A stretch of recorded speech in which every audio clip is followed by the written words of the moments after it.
Malta, I have a question for you. You've read a lot of the questions in the comments and responded to many of them. Thank you for doing that. Is there anything that you want to address in more general status? Yeah, that's a good one. I mean, we've had some like one problem is the different educational systems when asking for parental education or caregiver education, and I've seen people asking questions about the British system, for example, where there's vocational check kind of ideas. The same in the German system, by the way. And so this is something that we don't really have a good workaround. So if someone has a good idea, I'm totally open for suggestions. Basically, we would always argue that, I mean, the mechanisms that like educational psychologists or sociologists look at this is that like experience with the academic system of the family is really what mostly drives the differences. So at the end, we could go for academic education versus the rest, which I guess makes the most sense, but might be not sensitive to people where there's like a really well done vocational education that's not academic. But at the end, for our questions, it probably won't matter.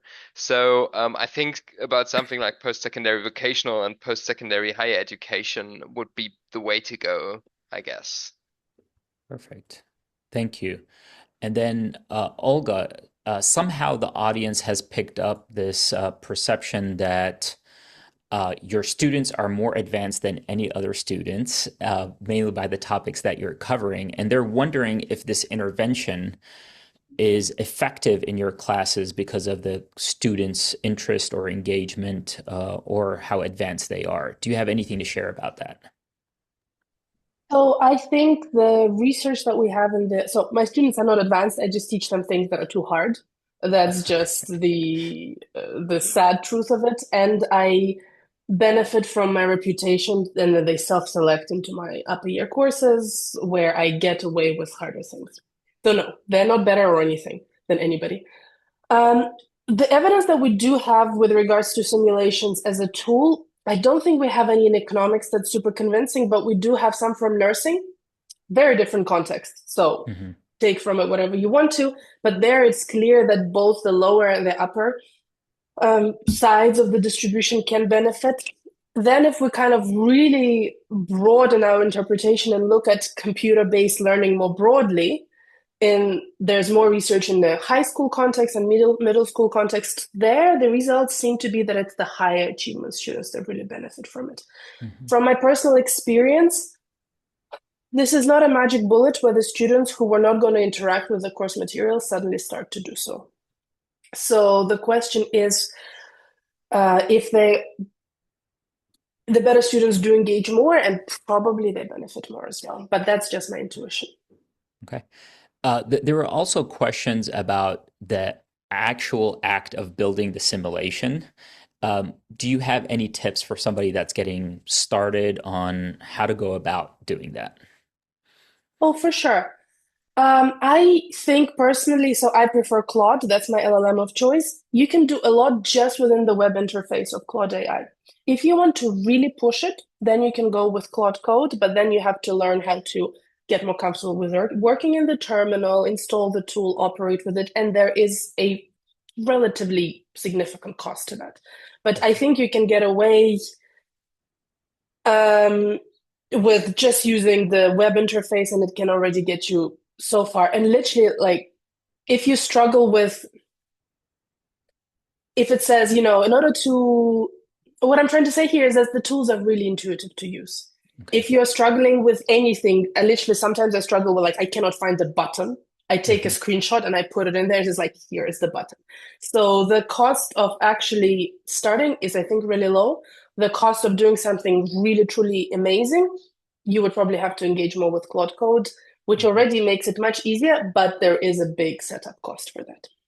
Thank you. This is why the repository idea that somebody came up with in the chat, It's I think, is a fantastic. great idea. Yeah, love it. I love it. And thank you for encouraging that innovation, and hopefully somebody runs with it. Panos, with respect to your dissertation restructuring, if you may. One of the questions was, have you considered group work as an authentic work environment, and how do you address academic integrity in the world of AI? Two very different questions. I will let you answer whichever one comes first.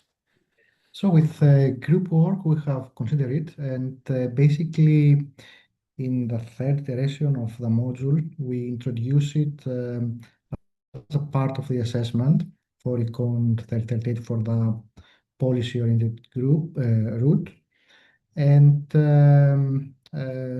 which basically was linked also to the individual project that students had to do.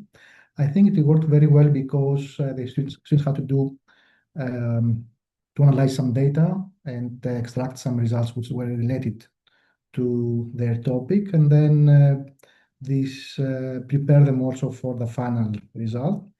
Students, even though we know that there are many issues when they work in a group, they seem that they enjoyed it, and it was helpful also for the final result. In terms of AI and dissertations, we know that this is a very challenging, that we are living in a very challenging times, and especially for a dissertation. So I don't have a recipe here to tell you exactly what we need to do, but I think we have tried to address some of the concerns with introducing milestones in the dissertation, where students have to say how they achieved each milestone and reflect on it. I know that students can also use ChatGPT to do that, but yeah, it's something that yeah, we are trying to. It can help. And also, currently at City, I'm working on an AI, on developing an AI environment where students will be allowed only to use that environment in order to do their dissertation. And in that AI environment, there will be a tool which will help them basically understand what is a research question, how to develop a project, and so on, and other info that they will be helpful for dissertation. And we will be able to monitoring how they have used that. So it might help also addressing. I'll tell you more about it next year as soon as Okay. we will complete that. But yeah, the, Thank you. Mhm. it's challenging, and yeah, we have to find innovative ways to address the challenges. Perfect. Thank you, Panos. I have one more question, and then Chelsea, I see your hand raised. Thank you so much. After my question, we'll move to a group discussion. So the question that I have here from the chat is for Annika with respect to the lack of ethics approvals in these studies. It's surprising to see the frequency of or the absence of these ethics or IRB approvals on the United States side. What should we be doing about this as a community? What is your recommendation? Start putting it in. Yeah. So I don't know. I think this is kind of a question, really, almost like for the associate editors in the room, or editors if they're here. Like, when I've spoken about this before, I've had quite a bit of pushback to say, well, they feel like the ethics question is dealt with earlier in the editing process, and so there's a box that's ticked elsewhere. So it's not that ethics hasn't been considered at all; it's that there's no visible evidence to an outsider of whether ethics has been considered. So it's not really that I'm accusing everyone out there of doing like completely unethical experiments on all of our students. That's not what I'm saying. But it's definitely not visible. And so you know, for anyone who's reviewing a paper, perhaps if you feel that there should have been ethics approval, asking for mention of the ethics approval is a really simple thing that we can all do. And it's probably the same across everything. So you can even copy and paste it from one report to the other without thinking very much. But I think as data's moved the way it has, we all know we have to be more careful now with student data. and how we're maybe changing that relationship between us as teachers and us as researchers and how we're balancing that in the classroom. So I think just asking all of us, whenever we're publishing, to be more cognizant of that and being really clear about the approaches we've taken is something we can do. And if you're reviewing or editing a journal, asking people to be transparent about that and just put a statement in at the end, I think is all that's required. It's a one-sentence solution. Yeah. Thank you. Thank you, Annika. Chelsea, thank you for being the first to ask a question from the audience, at least publicly. Let me rephrase that. Annika, I was just curious. You said you went down a rabbit hole with Yana, and I'm guessing much of that rabbit hole probably didn't make it into your paper, your presentation. There's probably more that you came across than could fit in a paper. Um, I know that there's been a lot of econ ed interest, not just in econ ed journals specifically, and in the last few years, we've had some more publications in Econ Ed going outside of Econ Ed specific journals. I was wondering if you saw any of that in your rabbit hole that maybe didn't make it into the presentation, and if you had any comments on that. Yeah, that's a really great question because it's making me quite nervous about answering it. Um, we certainly did. And I mentioned we use those Econ Ed journals because Alvin Birdie's papers in IRE had also used those. But in fairness, they also used another three from outside the Econ Ed world. I think we certainly felt like those are never our first port of call.